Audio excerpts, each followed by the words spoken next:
Coming up on this week's episode of Search with Candour, I'm talking with Jonas Sickler from Terrakeet all about owned asset optimization and why it just might be the evolution of SEO. Stay tuned for that on this week's episode.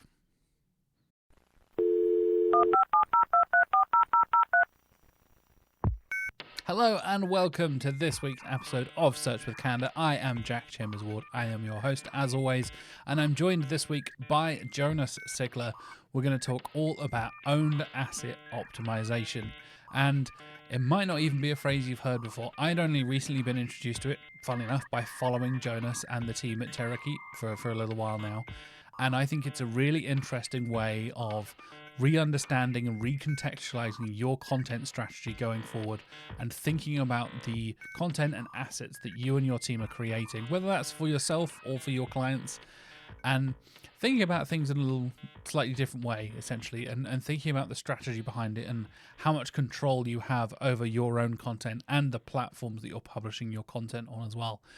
It's a really interesting conversation. I think you'll really enjoy it, and especially if you're working in content at the moment, there is a lot of stuff going on with so many of the search engines and so many of the SERPs, and I think this is a way of essentially evergreen and future-proofing a lot of your content strategies going forward. So really important conversation, really interesting conversation coming up in a couple of minutes after a word from our sponsors.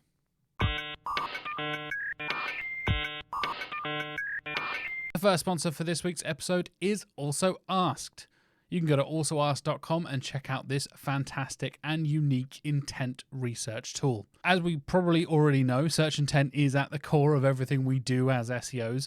Even if you're not directly working in content, understanding what your users are trying to achieve through their searches is still pretty important. I think we can all agree. On top of this, Google has told us that it takes up to 9 searches for users to complete their goals. This can be a pretty hard picture to capture, to be honest, with traditional keyword research tools.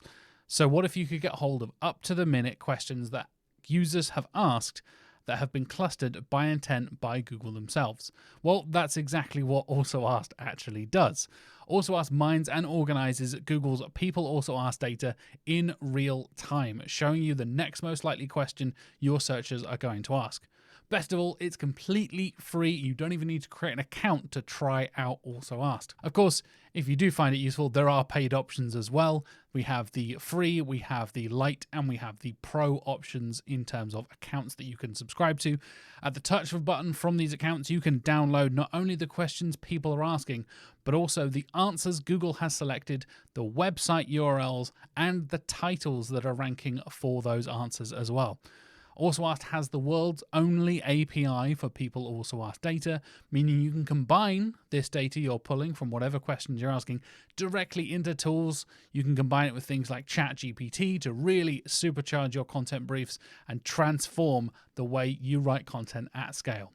Go to alsoasked.com and check out this fantastic intent research tool today. Our sponsor for this week is Wix Studio, the web platform that gives agencies and enterprises the end-to-end efficiency to design, develop, and deliver exactly the way they want.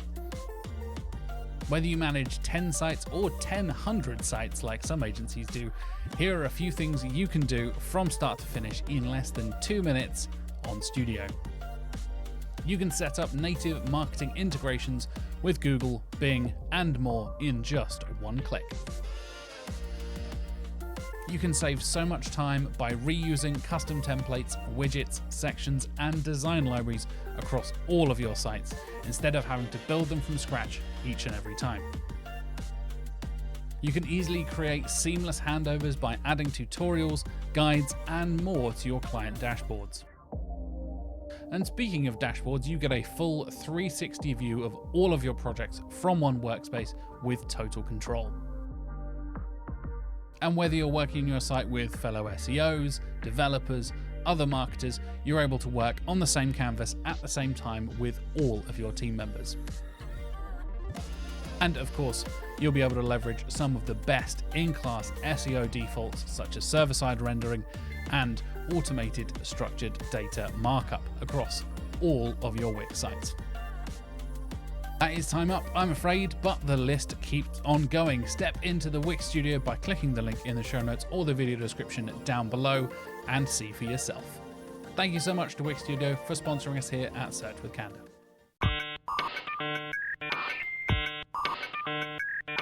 My guest for this week is a published author, children's book illustrator, who you may recognize from SEO publications such as SEO in 2023 and the Wix SEO Hub. He is the digital marketing analyst at Terrakey. Welcome to the show, Jonas Sickler.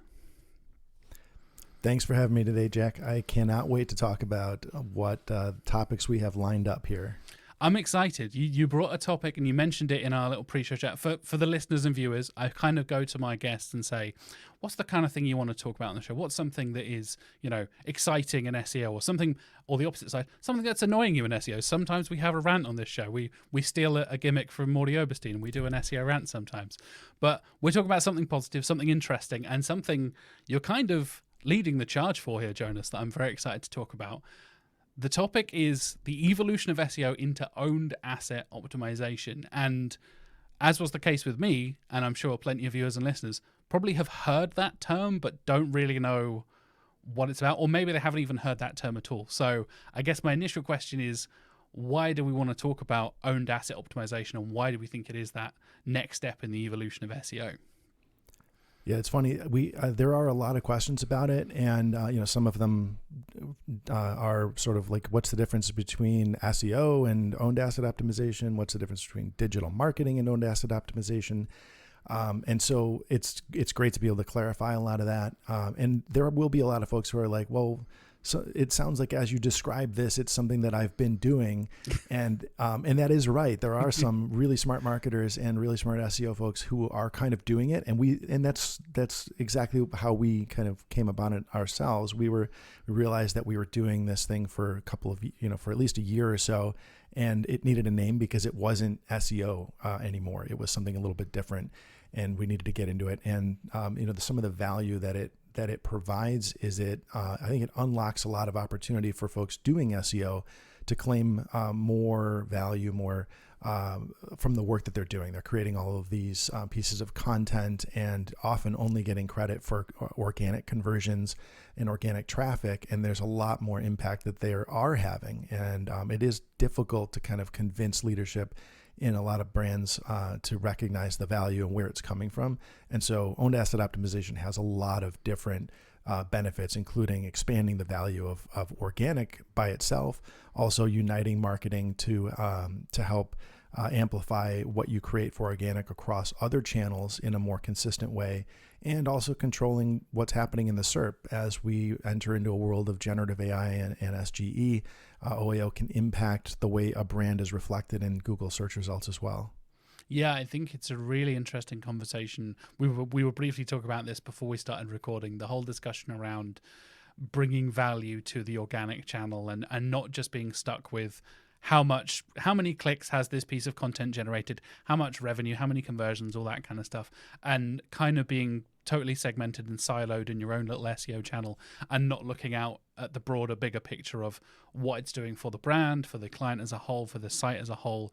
That's a really interesting conversation. I kind of touched on a lot of topics we've talked about. You mentioned getting buy-in there from customers and clients as well. I think that's a huge part of kind of helping clients understand where not just the value of SEO, but now kind of discussing the owned asset optimization side of things, where that value can build the entire brand as a whole, rather than just, our paid team are doing this thing, our social media team are doing this thing, our organic team are doing this thing. They're three totally separate things, and never the three shall meet kind of thing, where actually there is a lot of crossover and cross-promotional options there, right, for building things together as a brand. Even if I know there's some tricky relationships, maybe if you're working with three external teams with the same client, that's a bit more of a difficult conversation. But I think this is a really interesting topic to be talking about. Like you said, with the massive changes we've seen in SERPs, now seems to be like the right time to be thinking about this kind of thing, where we're not so beholden to just those 10 blue links on the SERP, so we're not just stuck with that, right? Yeah, and I think that a lot of times the idea of sort of marketing across channels tends to just be, okay, we published this blog post and we're going to share a link on social media. We're going to, program our email programs to share the link. And here's our last 4 articles. and that kind of, I think, doesn't really do justice to the content that you've created.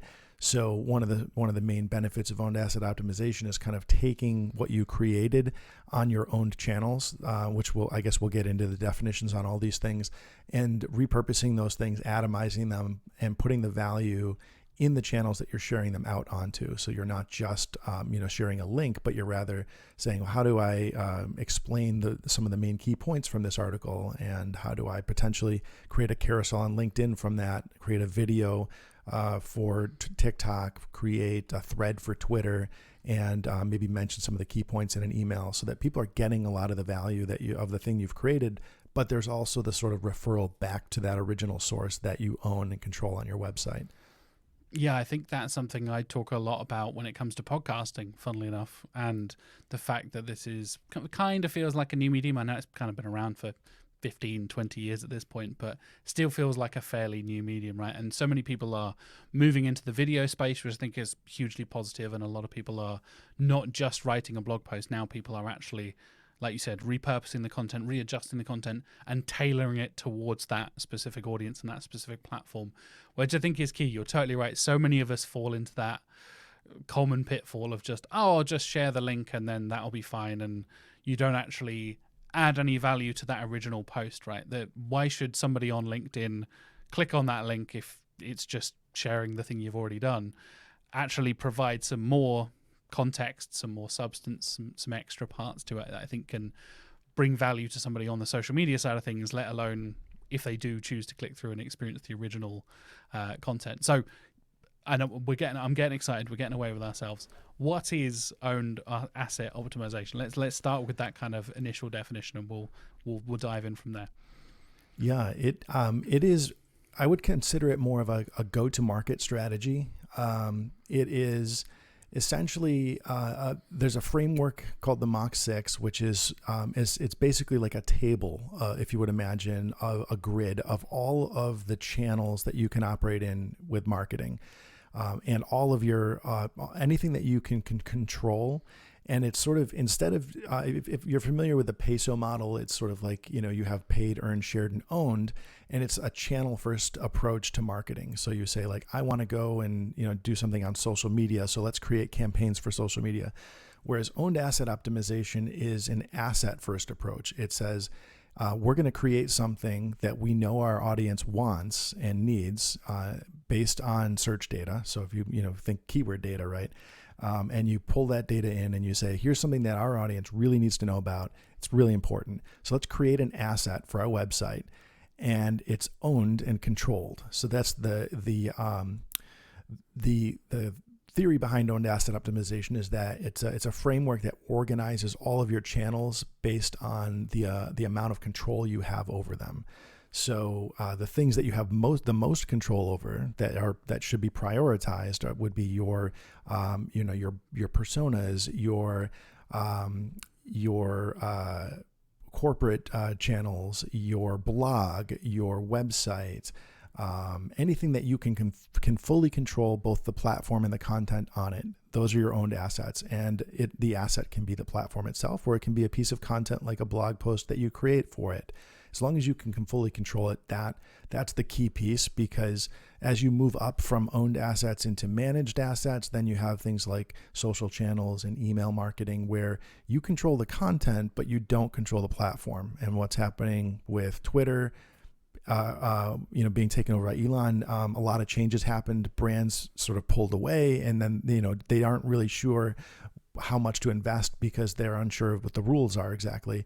And then TikTok is another one. If that platform goes away, even if it's temporarily, brands have invested a ton of money and effort in building that out. So it's just an example of why it's important to prioritize the assets that you fully control first, and then amplify those assets onto these other platforms that you manage or leverage, and that you have less and less control over. It's still important to use them, but you shouldn't put everything into that asset. You should sort of build something out on your own websites first that you can control. And that could be, you have one blog or you have 10 blogs. That doesn't matter. So that's the idea. Really is just kind of having something that you can fully own and control at the core of your marketing, and then leverage all of these other platforms that you have less control over to amplify that. Yeah, I think that's something we've seen. You mentioned TikTok there being a perfect example with the discussion of it being banned in the US at the moment, and so many businesses, like you said, having invested so much money in that platform, entire businesses basically revolving around TikTok Shop or however people are monetizing their content on there. And it comes back round to putting all of your eggs in one basket, right? If you've invested your entire business into TikTok and TikTok's gone away, what's your plan B? What's your plan B? What's your plan C? I love the idea of having not only the control of your own content, but the platform that you're publishing on as well. Like you said, having something on your own website that you have full control over is something that I think not enough people are kind of being conscious and aware of, especially the changes we've seen on the SERPs as well. We were just kind of hinting at there where Google will change the page title or your meta description is rewritten 2/3 of the time anyway, so kind of why bother writing a meta description? But that can be a pretty big influence in why or why not somebody would click on your content. So there's so many other aspects here where you have less and less control. Like you said, as you go up the tiers in the Mac 6 program, it's kind of like that is a big conversation that I think a lot of people having in isolation. And I love the way you guys are kind of distilling it into the owned asset side of things and control what you can control and make the most of it.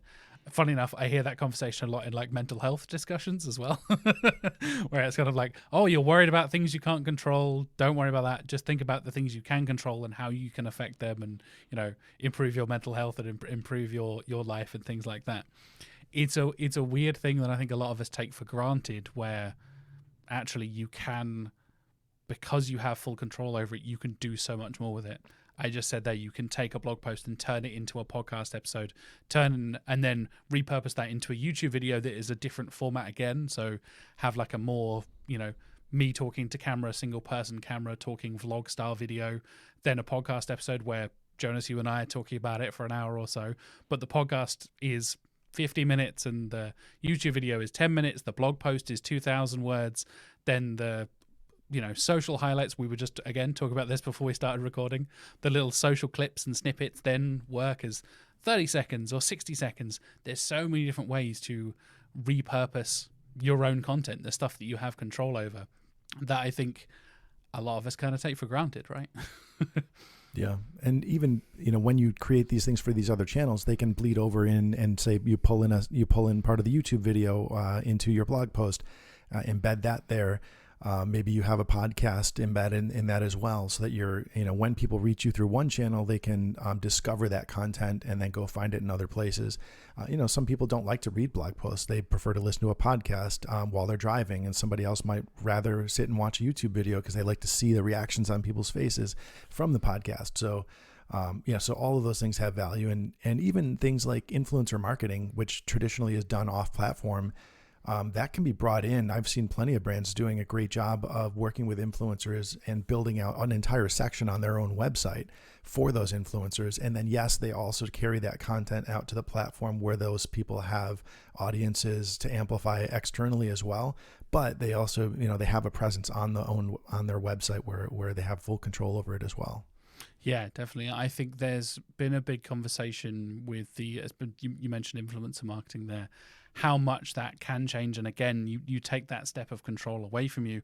Oh, suddenly the influencer says something that maybe you didn't have in writing, but you kind of didn't want them to say about your product or your service. And suddenly it's out there and it's got 1 million likes and it's being shared everywhere. And the brand message has changed because you don't have control over that, right? And I think it's an interesting kind of discussion about brands and how much control we have over our message and how quickly a brand's kind of perception across the world with the dissemination of information across things like social media, the sheer numbers on things like TikToks that can get hundreds and hundreds of millions of views, you then get, this is now the most watched thing. This is the most thing our company is known for, despite our 10 years of hard work in our niche industry and all this kind of stuff. Suddenly everyone knows you as, it's that guy from TikTok or it's that brand from TikTok. You're like, I guess so. Yeah, sure. That's me. I don't really have a choice now. Yeah. And there are plenty of opportunities for brands who even make strategic pivots. I mean, I'm thinking of NVIDIA, for example, who was forever known as a GPU, like a gaming processor brand. And now they're moving very quickly into enterprise AI technology. And so that's what they want to be known for. Google doesn't quite understand that connection yet. And so you have to then go into all of your web properties everywhere, all of the profiles that you can manage, and make sure you're updating language, and so that when somebody searches, what does NVIDIA do? Google returns the results, especially in a world of SGE where it's going to be a summarized answer. It's going to pull those things from certain sources. So you have to know, okay, what sources are being pulled from, and how do we tell the index, not just a single, not just write a press release, but how do we tell the entire index within Google that this is the correct narrative now, by optimizing each of those things in a cohesive way. Yeah, absolutely. So I guess the next question leads on to, how do we optimize these assets? We use the term optimization, and I feel like most of the listeners and viewers are kind of aware of the best practices for SEO and building good content and all that kind of stuff. How do we kind of take some of those best practices and repurpose them for owned asset optimization? Yeah, well, I mean, SEO, if you're in SEO, like you're going to already understand that one piece of the optimization is organic search. So it's just everything you would do foundationally for search engine optimization is one piece of it. Some of the other ones, though, and some of these are now considered part of SEO in some circles, not in all, but user experience is another big one. A lot of times there might be a separate team working on that, but in some cases it might be the SEO team and department that's doing that, but you want to make sure that the content is optimized not just for the keywords, but the intent and the overall experience. I'm thinking of NerdWallet as a great example. They publish a lot of in-depth financial content, and everybody knows how amazing their SEO team is. But when you go to their website and you actually look at the types of content they're creating, it is really honed in on user experience. They'll have different types of tables for different types of questions. Some of them are comparative side by sides with check marks, and other ones are sort of drop down menus. I mean, I can't even imagine how many different types of fields and modules that they've created over the years just to help people understand topics. The development team must be spinning in circles, or 600 people. But then beyond user experience, then there's conversion rate optimization, which is generally, again, considered another different arm of marketing, not necessarily always part of SEO. They work very closely together, but this is another piece of owned asset optimization. And then there's the off-page stuff as well, where if you have multiple different web properties, it's not just how do I optimize this website, but how do I optimize this constellation of websites across all of the different domains you may own?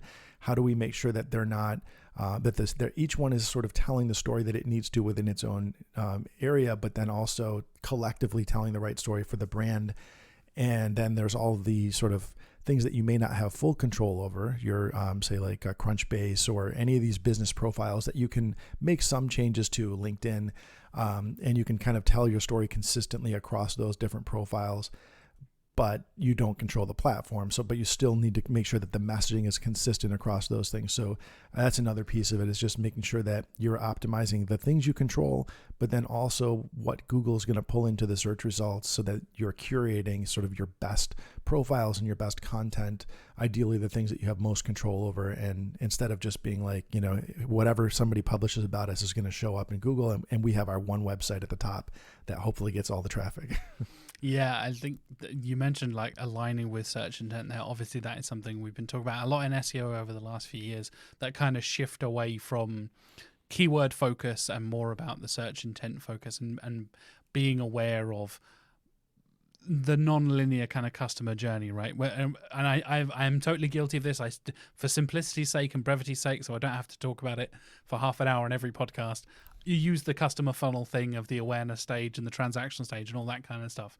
But I think we're kind of maturing past that in a lot of ways, because so much of our life is online. So much of our life is, again, divided between these different channels. I know I was talking the other day with somebody who works in both SEO and social media, kind of like how I do here at Canada, and talking about how they find a lot of users will find them initially on social and then go away for a bit, and then find them again on organic search and then go away for a bit, and then find them somewhere else, maybe through a paid ad or something like that. I know there's the old statistic of like, oh, somebody has to search 9 times before making a transactional decision. Again, I think that's a bit wibbly wobbly. I don't know how actually true that is. That seems like a very convenient number for a lot of marketers to quote and stuff like that. But I think coming at it from this kind of cross-channel owned asset point of view helps you negate a lot of that stuff when you don't fall into the pitfall of, oh yeah, we want to target a specific awareness or target a specific thing. Because I think a lot of us are moving away from that model, rightly so, moving towards a more non-linear buyer's journey. I think understanding a customer journey, understanding search intent is a key part of that. And this seems pretty integral to tailoring your content across there, right? Yeah, and knowing where consumers are going to have certain types of needs in social media, those needs are different than in search, because in search they have an immediate, in the moment, I need this thing, I need this information, and they're searching for it. They want an answer. Social media is more of a discovery. Oh, there's something, I was interested in that yesterday, and I'm seeing this thing that's reminding me about that. Maybe I'll go to search and do that. So they're sort of different. And, an email is still kind of an interruption marketing mode. Even though you're signing up for something, it seems like you're giving permission, and then you get the emails when you're not ready. And so they're still interrupting you. Same thing with ads, which pop up and annoy you when you're trying to watch a YouTube video. All interruption marketing, instead of things that are like, I'm in search because I have a need, and if the brand steps forward and actually gives me value in that moment, then that's really powerful. Those kinds of impressions, those brands impressions that happen in search when they're actually meeting a need, are way more valuable than the types of brand impressions you're getting when somebody's interrupting you with something annoying that may not even be relevant to you in a moment when you're trying to consume an ad or a YouTube video, or maybe read a piece of content, and somebody's blocking that attempt. Yeah, I love the phrase interruption marketing. Just feels like it sums up the negative side of paid ads and stuff, right? When the example I don't think I've talked about it on the podcast before, but I've definitely talked about it to my friends and my long-suffering wife, who hears all my complaints about marketing, where I was getting an ad for Audible on YouTube, because obviously Audible sponsors podcasts. It does a lot of YouTube advertising and stuff. And it was their dramatization of the War of the Worlds that Michael Sheen was narrating. I had already purchased and listened to this audiobook, and I got like 3 or 4 adverts in a row from YouTube to YouTube ad. And I just wanted a big button that was like, I've already bought it, go away. I've been an Audible subscriber for like 15 years. I was with you before you were owned by Amazon. Leave me alone. I am a loyal customer. You're putting me off your brand now that you're oversaturating this ad. And like you said, interrupting my day. Like, I just want to watch my podcast, listen to my podcast in the background, and get on with my day.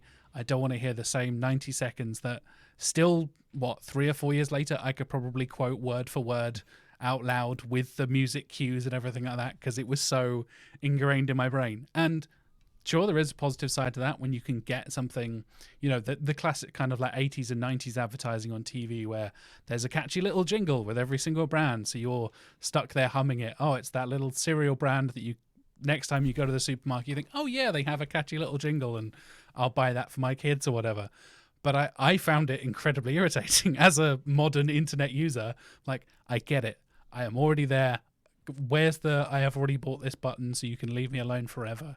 And yeah, I find it really interesting. We're now moving away from that kind of, hopefully, again, in an optimistic point of view, we're moving away from that kind of thing and moving more towards meeting people where they are actually searching for stuff. And you're totally right. The way people search on social media is so fundamentally different to how people are searching, even across different search engines, depending on the intent of the search engine. We were talking, Mark and I were talking about this a few weeks ago when we were comparing Bing, Google, and the new Brave search and their AI side of things, and how different the SERPs were, and kind of thinking about the audiences. Like, oh, if you're going to be using Brave as a browser, let alone as a search engine, you're probably more technologically minded. You're probably more aware of cybersecurity and getting rid of cookies and tracking and all that kind of stuff. Chances are your parents, your grandparents aren't just accidentally downloading Brave Search and using that. They're more likely to be using, well, sometimes Bing, depending on the machine that they're using. But yeah, even little things like that. I love the thought of meeting people where they are and being the presence for that customer in their moment of need when they're there looking for it, right? Yeah, and that so that being reception marketing is kind of the opposite or the flip side of interruption marketing, where instead of stopping somebody from trying to do what they're trying to do, you're actually meeting them and giving and helping them accomplish what they're trying to do. And I think those types of brand impressions, when somebody comes away thinking, hey, that brand really answered my question. I mean, I think a great example is, like you were saying about the I'm already a customer. I get that a lot from Verizon sometimes, where I've been a Verizon customer since I had my first cell phone, and I've always been an Apple customer, and I'm always getting ads for Verizon and the phone that I already have, both of those things.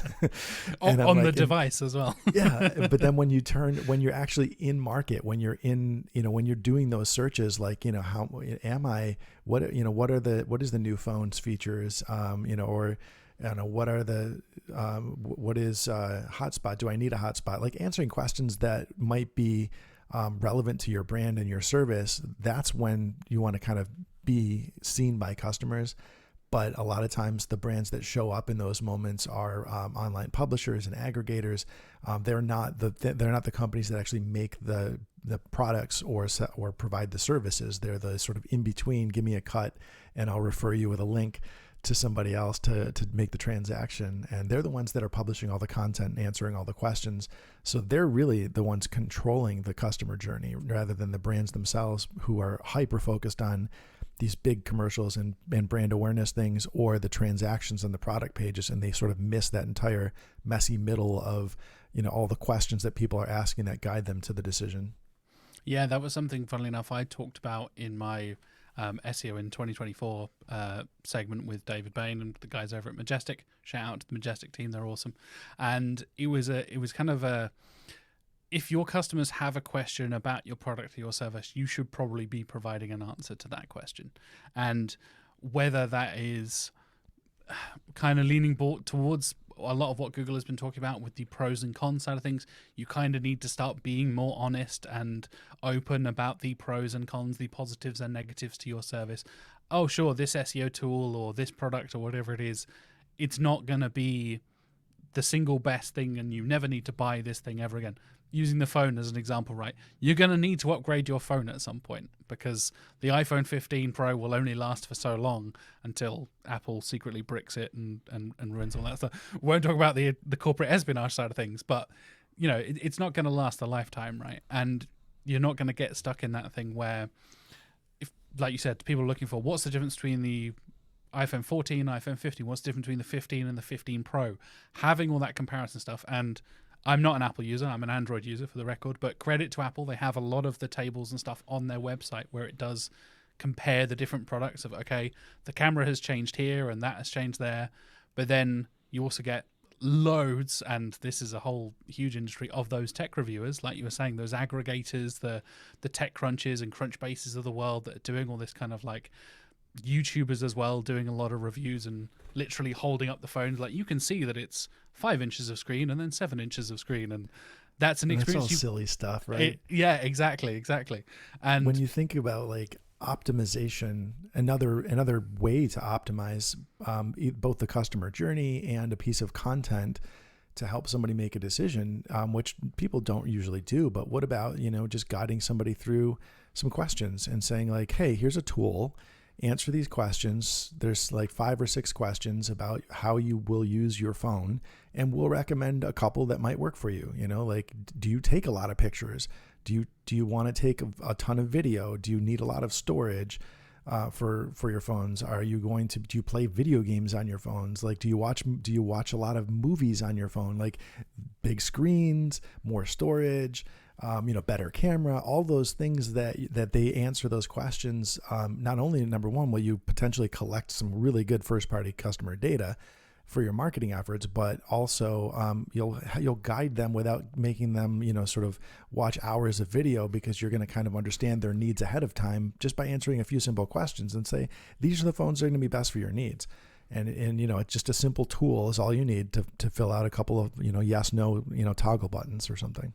Yeah, I've seen that a couple of times when I was searching. Funnily enough, viewers on YouTube, I have the Samsung Z Fold 5. So you mentioned playing games. I was like, tick. Watching movies and TV, tick. Like I want this big screen.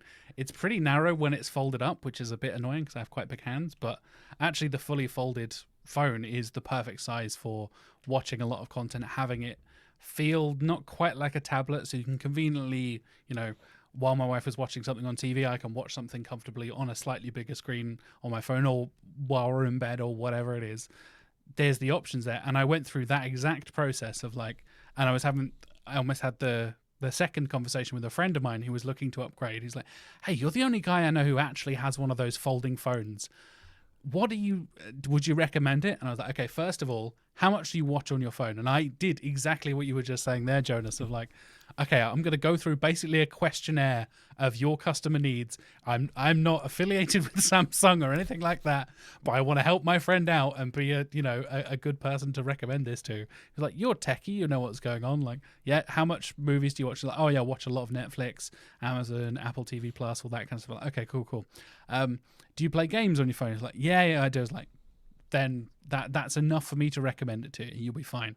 And I had this conversation with my dad the other day, who is just recently got on the smartphone track about when he turned 60 a couple of years ago, and he was having the conversation like, oh, do I need to get the coolest, fastest, smartest thing? I'm like, what do you intend to do with it? Like, I'm going to listen to some music, maybe watch a couple of YouTube videos. I'm like, just get the basic thing that will connect to the internet and keep you fairly up to date. You do not need to be paying, £1,000, £1,200, $1,500, whatever they are these days. That is the definition of helpful content right there. Like, I'm helpful content, Jonas. Yes, that's the whole. If only everybody else would create, instead of like, here's a list of the 9,000 features, and how many gigabytes of this, and the millimeters thickness of that, and I don't care about any of that stuff. Like, what am I going to use it for, and help me find something that fits that need? Like, that is ultimately that's another version of optimization.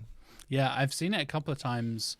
I'm trying to think I'm trying to give credit where credit is due, but I can't remember who it was, where I was looking for a product and it opened with a questionnaire. It was an irritating little pop-up, but it did have a similar kind of thing we were just talking about of, what do you plan to use this product for? Are you a person who does a lot of A or a lot of B? And I was like, I'm going to give this a go, actually. And it went through and actually kind of answered, I think it was like a handful of questions. So it was erring on the side of annoying when it popped up, and I was like, I just want to look at the products. But me being in content marketing, being an SEO, I was like, I'll give this a go. I'll see what it's like. And it was actually pretty useful, genuinely was pretty useful. And it ended up with the kind of product that I would want to buy and the kind of service I would want to use. And I think in those cases, having like the option, not a throw it in your face thing, but say like, hey, do you want our guide to walk you through this? Then click here and we'll do that for you. Or you can just read all this stuff. Yeah, and that's a different side of it as well. That's a different customer. Like, a lot of people would have no interest in that whatsoever, and like you said, don't care about the millimeter thickness of this is the thinnest phone ever. I'm like, cool. It's going to feel basically the same in my phone when I put my pocket when I put a case on it, so I don't really care. Whereas having a thing where you know what people are looking for, again, coming back around to the reception marketing side of things, somebody is looking for the best gaming PC or the best gaming phone or the highest resolution screen to watch 4K content on, or whatever it is. Having that, where, again, using my dad as an example, sorry Dad, he doesn't listen, I don't know why I'm apologizing to my dad. He doesn't care about that stuff. He doesn't have a subscription that is 4K or anything, or doesn't play any video games, so why would he care? And being in the right place, my dad is also not on social media because he's a 63-year-old British dude. So it's like, thankfully, he's not on social media. And I think it's an element there, coming back around to meeting the customers where they are. I know we've had this discussion a lot on the show before, where the whole is TikTok a search engine conversation came from. A couple of years ago, we had on the show, Anime Hodge, we had this conversation. I thought we kind of solved it, and then it came up again a couple of months later. And it was a kind of thing where people were discussing, now people are shifting over to TikTok. They're doing more searches on TikTok.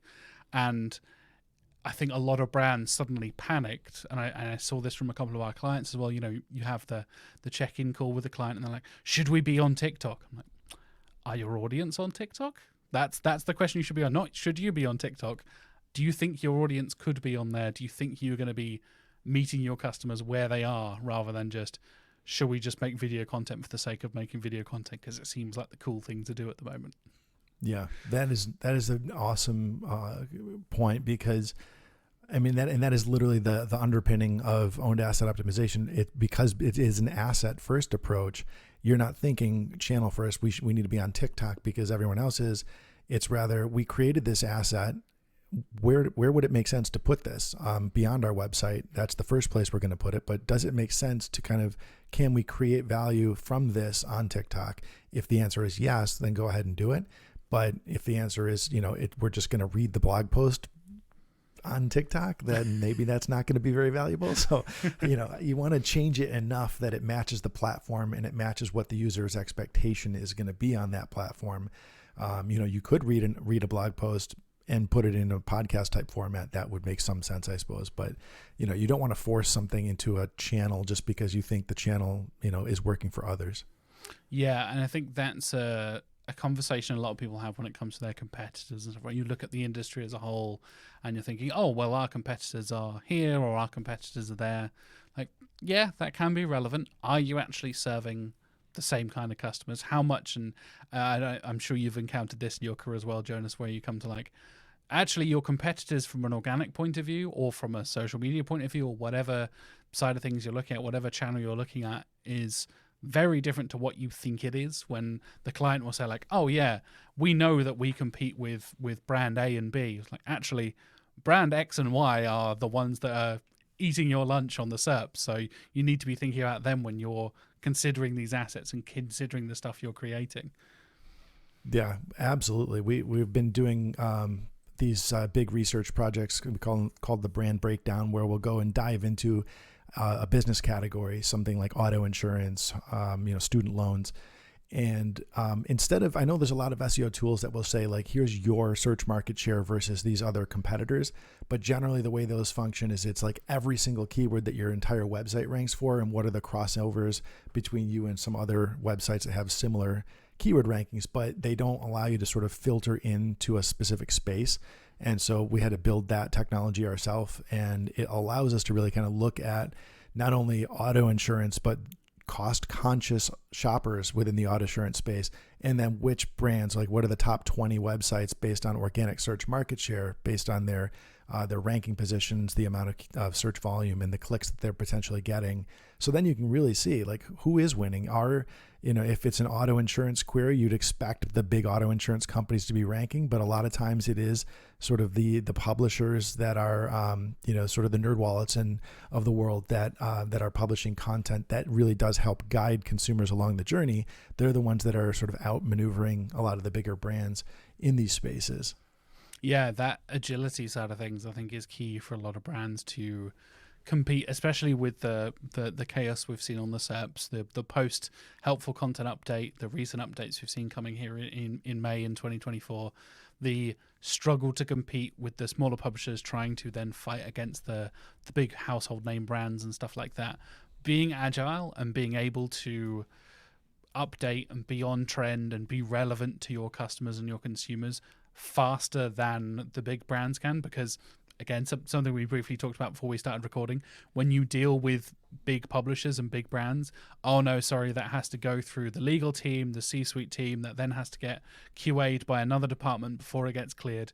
If you're a smaller team, you can get something out and published and created and be the original source of that information before anyone else. That's a really powerful thing to do, and kind of how you beat a lot of the big brands to the punch.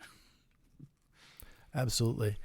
I was looking at your list of questions, and one of the questions that I definitely wanted to get to, because I feel like it's one that everyone's going to ask, is what's the difference between owned asset optimization and digital marketing specifically? Yeah. Because there is a lot of, you'll see a lot of things on the list and say, well, you can do email marketing, you can do social media, conversion rate optimization, all those things are already digital marketing things.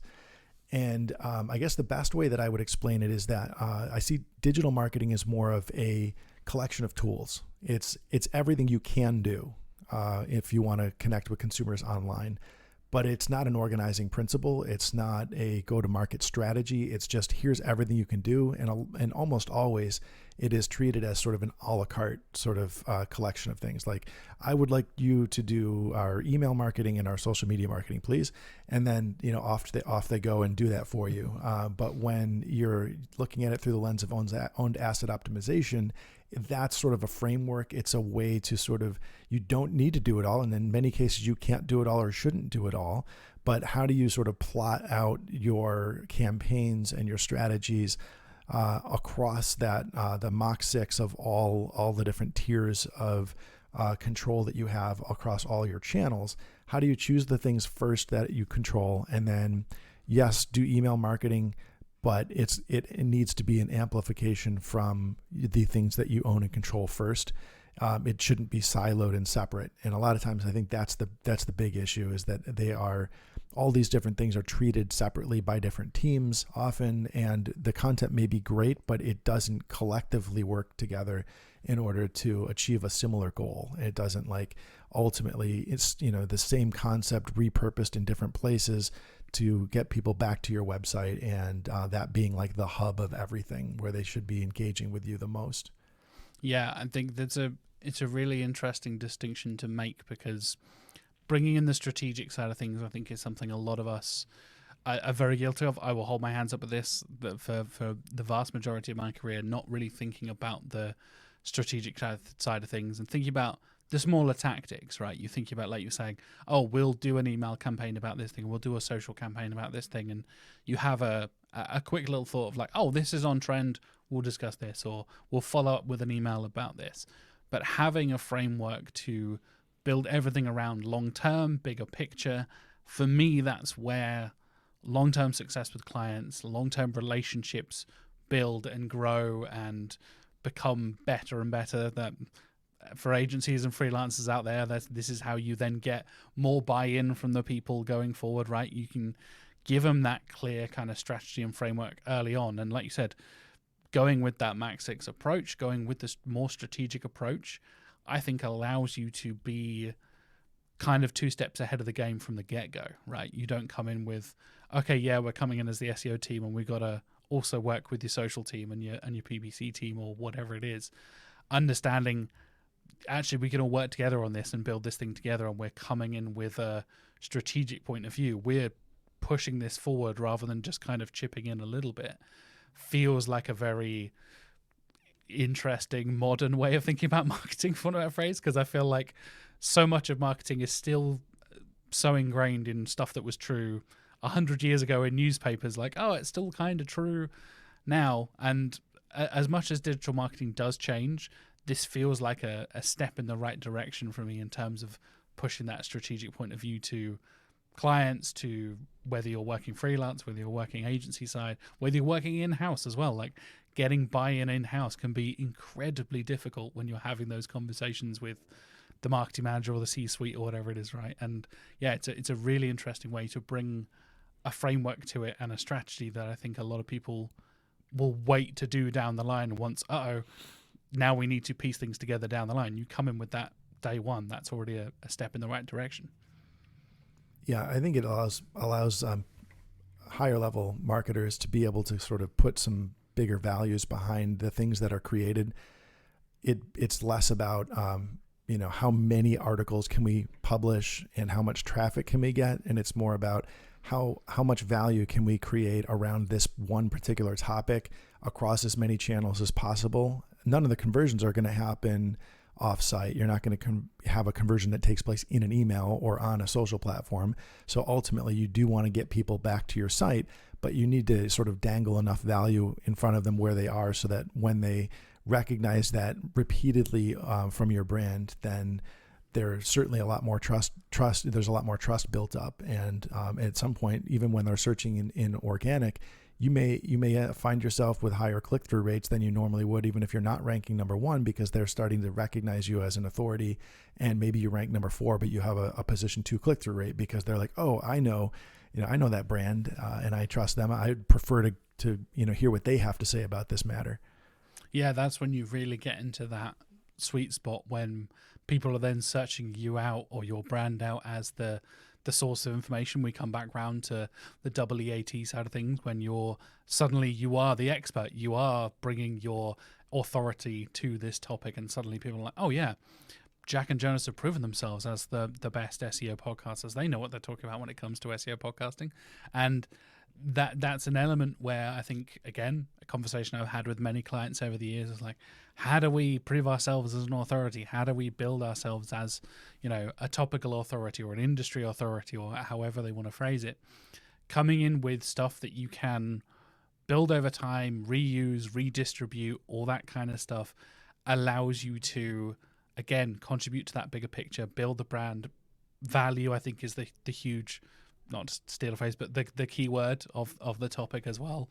Like, having that side of things where they're not kind of worrying too much about, oh, how much traffic we're getting here, how many impressions did we get on LinkedIn versus how many clicks did we get on our search results and all this kind of stuff.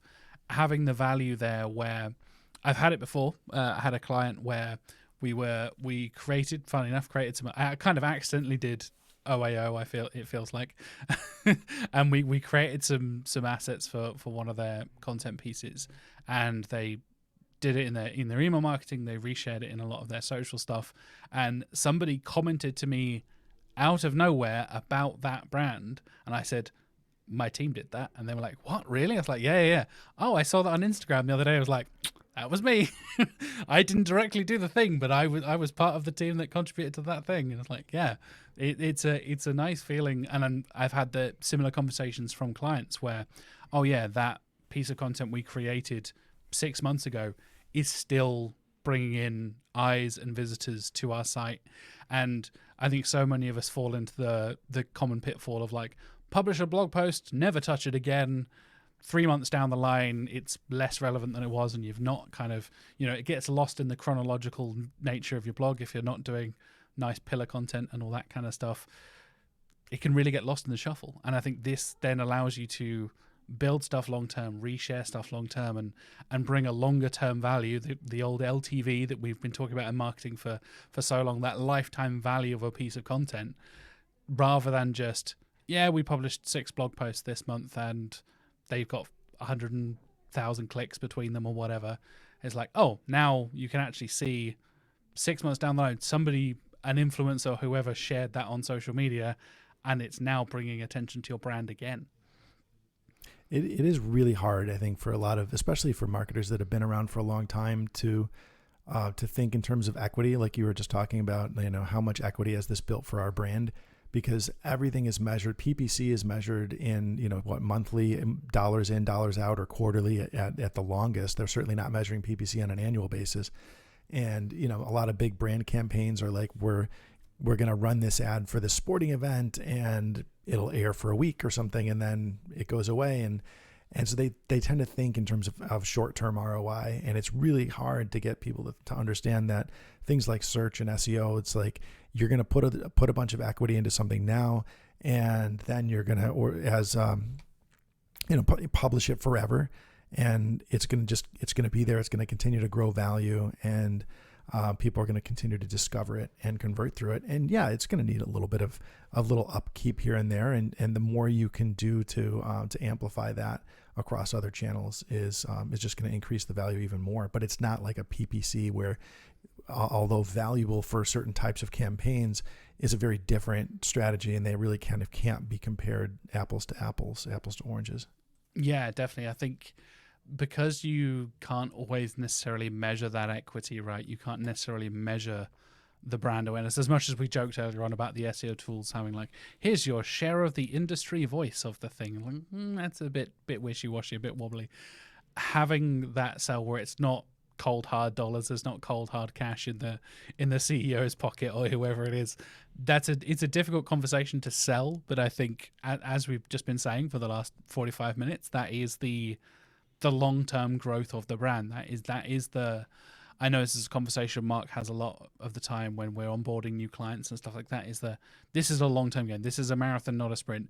SEO is like that, and I think more and more overall marketing, and now we're talking about owned asset optimization, this is now a longer-term game that we need to be committing to for months, if not years. And there's a great, I don't know if you're aware of this book from Ross Simmons, who published it early this year. Create Once, Distribute Forever is the title. I picked it up a couple of weeks ago. I've just started reading literally like 2 nights ago.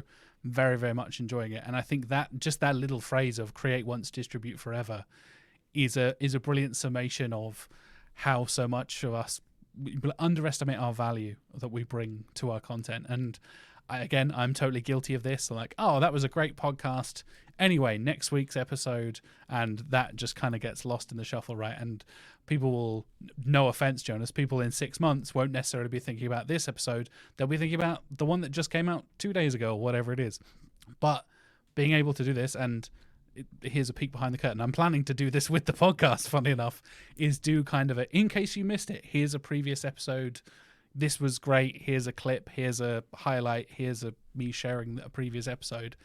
You can do that with so much of your content, making that evergreen content that just works and continues to work and bring in, keeping it updated, all that kind of stuff, I think is so important and something so many people underestimate, right?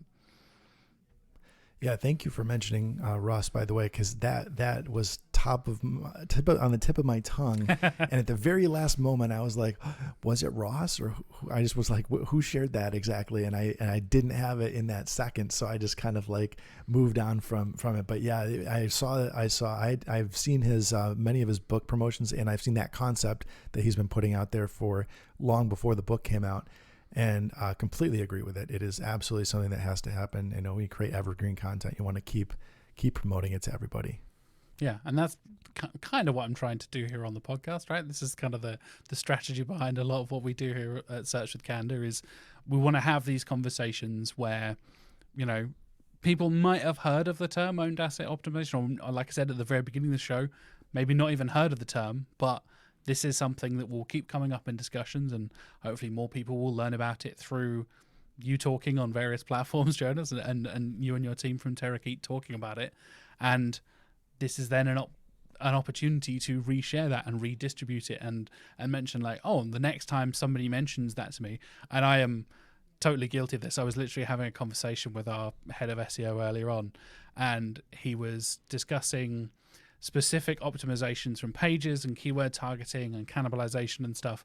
And pretty much any conversation we have here in the office, I just go, I've done a podcast episode about that. You should go and listen to the podcast episode. Like, by the way, I did that 6 months ago. By the way, I just had a conversation with Jonas about that. Let's talk about that. Like, every single topic is, I'm consciously bringing that kind of evergreen content to it, so it is still relevant when you're having conversations 6 months later. And hopefully, again, like I feel like I'm kind of accidentally doing owned asset optimization, but now I can go forward with a bit more of a conscious approach to it and a bit more strategic approach to it. And listeners and viewers, you can as well. Yeah, when you think about it in the simplest terms, that it's just literally just a framework for kind of connecting things together in that way. And a lot of people go like, okay, well, I was doing all those things, but I wasn't sort of doing it in that way. I wasn't prioritizing the things that we own and control. And maybe I was starting to atomize, but I didn't really, all of a sudden the light bulb goes off and you're like, wait a minute. Okay. So this is kind of a strategy that I can use. And it's a really powerful way to kind of elevate the work that SEOs do into the broader marketing discussion. Absolutely. Absolutely. Well, thank you so much for joining me, Jonas. It's been a pleasure to pick your brains, discuss owned asset optimization, and have my own little light bulb moment about halfway through as well. If folks do want to follow you on social media, follow what the team at Terrakeet are doing, how can they do that?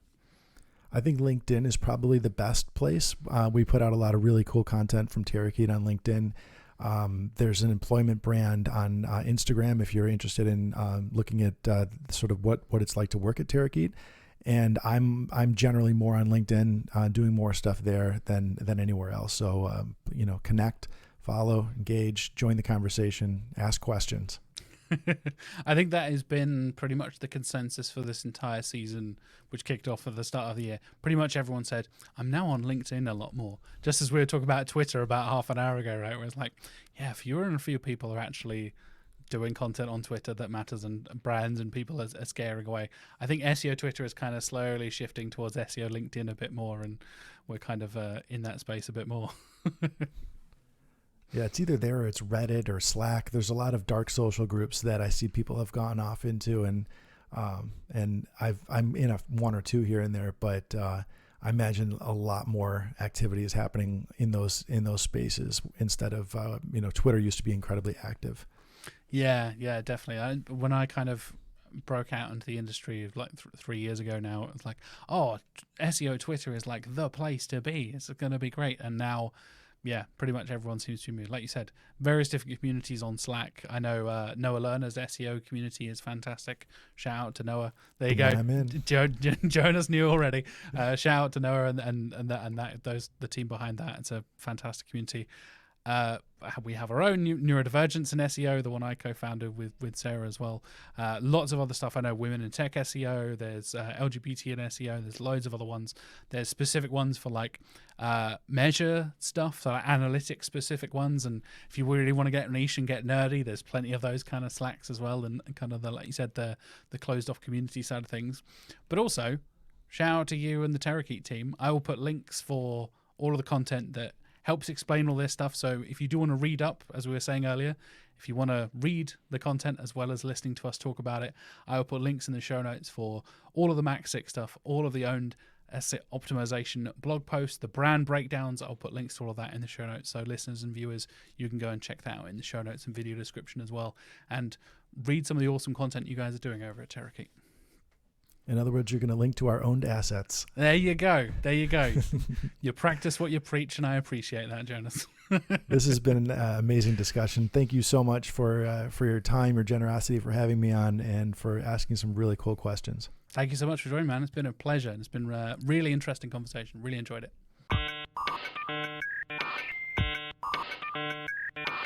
Thank you so much for listening or watching wherever you're listening or watching, whether that's Spotify, YouTube, your podcast app of choice. I hugely appreciate your support and your listening and viewing here on Search with Canada. Thank you to Jonas for joining me on this week's episode. I thought, like I said at the start of the episode, I thought it was really interesting and a new way to kind of think about your content strategies and things like that, which is something I think we all need to be thinking about in 2024.